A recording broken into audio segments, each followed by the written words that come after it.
ज्ञानानन्दमयं देवं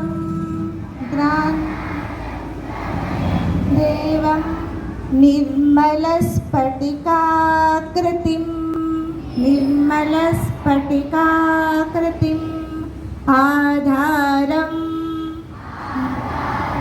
सर्वविद्यानां हयग्रीवम् उपास्महे.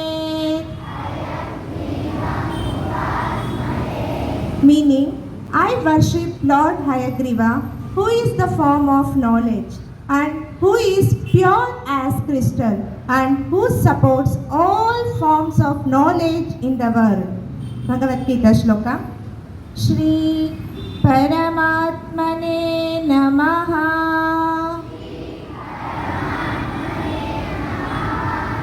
Atha Bhagavad Gita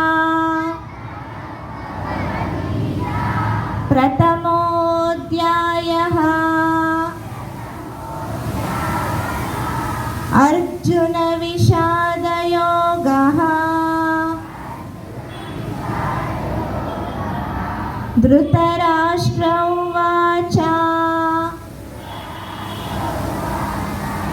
धर्मक्षेत्रे कुरुक्षेत्रे समवेतायुयुत्सवः.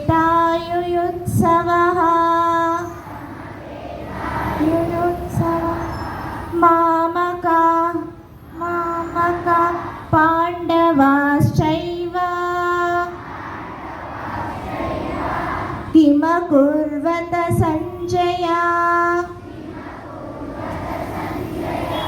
Dhritarashtra questions Sanjaya, O Sanjaya, after gathering in this holy field of Kurukshetra, what did my son and sons of Pandu do?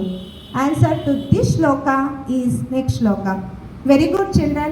ಎಲ್ಲರೂ ಚೆನ್ನಾಗಿ ಹೇಳ್ತಾ ಇದ್ದೀರಾ.